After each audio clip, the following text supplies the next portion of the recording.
So you're not cool with this whole slaughtering of fucking animals for no reason, right? How do you feel about the whole women's abortion thing? Ooh. Because I feel like that goes into the same direction. Women are just slaughtering little childless, you know, or okay, well, let's not call them that now. Come on. Let's be like, I don't want to call it that. When it comes to like pro-choice or like, what is it? Pro-choice or what's the other term? Pro-life. Pro-life. Mm-hmm. Pro-life is just 110% selfish. I'm sorry. Yeah. Like the idea of pro-life is the idea that somebody else will take responsibility for this child if you don't want to. Right. And that's not a guaranteed or like a promise. Mm-hmm. And so the idea of being pro-life, I just could never stand by. I've always been pro-choice. And pro-choice doesn't mean I'm pro-abortion. It just means I'm pro whatever you think is best for yourself. And I've always been that way. Okay. During like COVID, during any type of sickness, during anything, I've always believed in making the best choices for yourself and for your family. And that's all you have to do. It's not my job to judge you. It's not my job to say what you should do. It's not my job to make your decision. It's your job as an adult to decide what's the best thing for me and what's the best thing for my family, for us all to be safe and healthy and have the most success for our future. Right. So like, if getting abortion means doing that, then that's all for you, sis. Like, go off. Okay. I've considered getting an abortion before, and like, it happens. Life happens. And until you're in the position to have to make the choice of getting an abortion or not, you don't really get to know how it feels, nor get to say on anybody else. Yeah. Because like, years ago, when I was with my toxic ex, we got pregnant, and we got put into a predicament where we had to decide if we were going to abort or if we were going to keep it. He was heavily on the abortion side, and we were dating. Like, we had always said, like, if we get pregnant, we'll abort it. We're not ready. We're not doing it. Right. But it wasn't until I got pregnant that I was like, fuck, I'm not getting rid of it. Yeah. Like, I'm not doing it. Right. And then it was already a really bad toxic relationship. So my plan was honestly, because he was working in North Dakota at the time, because we had split up, and he decided to leave state and go work with his dad for a while. And so when I went to visit him, that's when he got me pregnant. So when I came back, I was living in the apartment alone. Oh, fuck. And I was ready to pack up the entire apartment and just leave. Wow. 110% goes. Because I was like, I'm not happy anymore. I don't want to be with you. Yeah. I'm going to take my kid and go. Wow. And then unfortunately, within like a month or so of being pregnant, I miscarried. Oh, wow. So I didn't even get the choice of what to do. But I had to sit there and keep telling myself, like, I'm going to go get like an abortion. Would you kind of consider that? This is kind of fucked up, but would you kind of consider that like almost like a blessing in disguise in a way? Because you didn't have to make that tough decision of like, dude. Absolutely. You know what I mean? But it was definitely a double-edged sword. Yeah, for sure. Because going into it, like, he kept telling me, we're getting it aborted. We're getting it aborted. We're making it aborted. And I just kept being like, yeah, we're going to do that. And in the back of my head, I was like, no, I'm packing up this apartment. I'm leaving. You're never going to know where me and this kid are going. Like, I'm ghosting you. I'm done. Like, I don't want to be with you. You obviously don't want this kid. If you don't want it, I am perfectly fine with being a single mom. I don't need you. I've never needed a man. Like, I can do anything on my own. My mama raised 5 kids on her own. I absolutely can do this on my own. Yeah. Well, I think what it is that, you know, that mother instinct kicked in is like, what you don't understand like the amount of emotions that flood into you and like everything in it. But what I consider like that little thing, like a baby in me, like at the time, yeah, but not being pregnant, it's hard to say. Like it's an emotional thing. Yeah, for sure. Because like there were so many times that I'd sit there being like, all right, we can get it aborted. And I'd sit there and I'd be like, I don't believe in the words I'm saying. I can't do it. Yeah. So and then unfortunately I miscarried, and it just broke a piece of my heart that I didn't even know existed. Yeah. Like I literally felt like the whole of my heart was just gone. Like I had nothing there. And I was like, I've never felt this piece of my heart before. Like,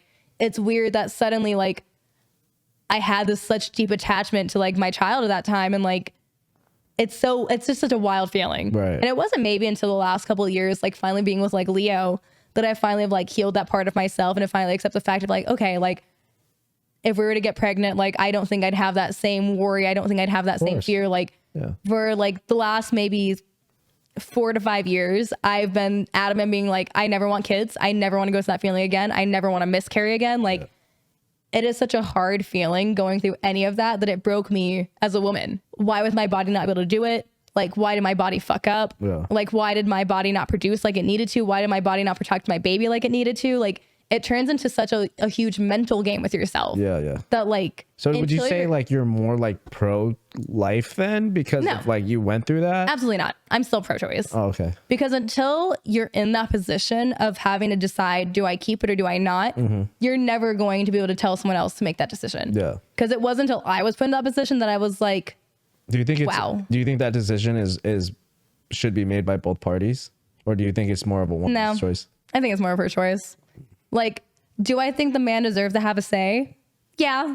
But your body's not the one going through the changes. Your body's not carrying the baby. Your body's not going through all this stuff. So like, I get the whole 50%, like you were also a part of it, but I feel like it's also your job to respect her. Right. So, like she's the one that has to carry all of it. And not that carrying a baby is a burden whatsoever, but she's the one that has to carry the weight of the child, has to carry like the postpartum depression, has to carry like not acknowledging that her body's not going to go back to normal. Yeah. Acknowledging that once you're a mom, like there's a difference between being a mom and being a person. Like a father doesn't lose his identity when he has a child.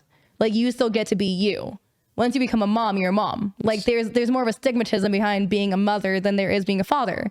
So there's a lot more weight and pressure put on a female side that I feel like as a man, you have to understand and respect that more.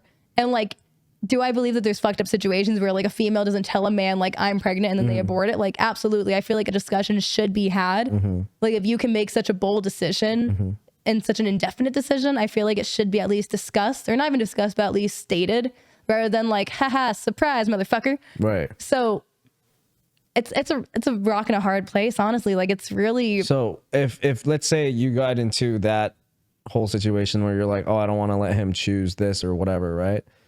Do you think it's fair for him to walk away if he says, hey, I don't want? Absolutely. Okay. I don't think anyone should be forced to be a parent. Yeah. Like if you and your partner decide that you want to have the kid and he doesn't, then he shouldn't be forced to stay. And he shouldn't be forced to pay child support if you knew they weren't going to be there. Right. Like same thing with me and my ex. Like if I didn't lose my child, right, and he already made it obvious he didn't want to be there, I would not come for him for child support. Like I said, I was going to take my kid and leave because he didn't want it. So like I was not going to force him to be a parent if he wouldn't want to. Yeah. Like me keeping the baby and not aborting it would have been 100% on me, and I would not have forced him to stay. Well, bringing this up, the reason why I wanted to bring this up was because I just recently read an article that stated that Facebook and Google is now literally sending information from like your private messages and stuff to the government so they can track down who is trying to get abortions. Really? Yeah. Wow. They are trying to stop it. It's crazy. See, I don't think it's anyone's place. Like I said, like it was probably like one of the most difficult decisions I had to sit there and try to face. Like, am I going to go through and have this baby, or am I going to get it aborted? Yeah. Can I go through with getting an abortion? Like there's so much emotion. I feel like people don't realize like the difficulties of having to make that choice, that like the fact that anyone thinks it's such a black and white thing, like it's not. Like children and pregnancy and all that stuff is not a black and white thing. Should the woman have 100% choice? Should the man have a say? Should abortion be legal? Like it's not black and white. Yeah. And that's why I don't want my answers to be black and white either. Like I don't think I'm a solid yes or no. Right. Like I'm not pro-choice and I'm not pro-life. I'm pro whatever you think is best. You're a pro-opportunist. Yeah.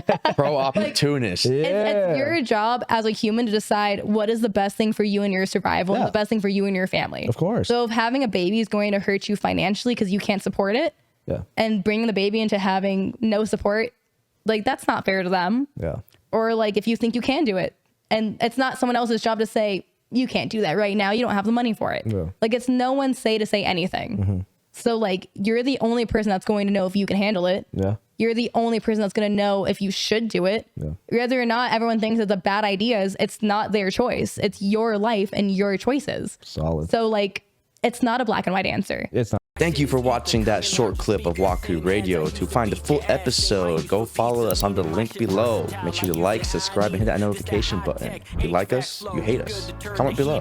Don't forget to live life fearlessly. Cooking up the track, I'm the baker just like Anita. Just that 5-star Michelin quality, you can eat her.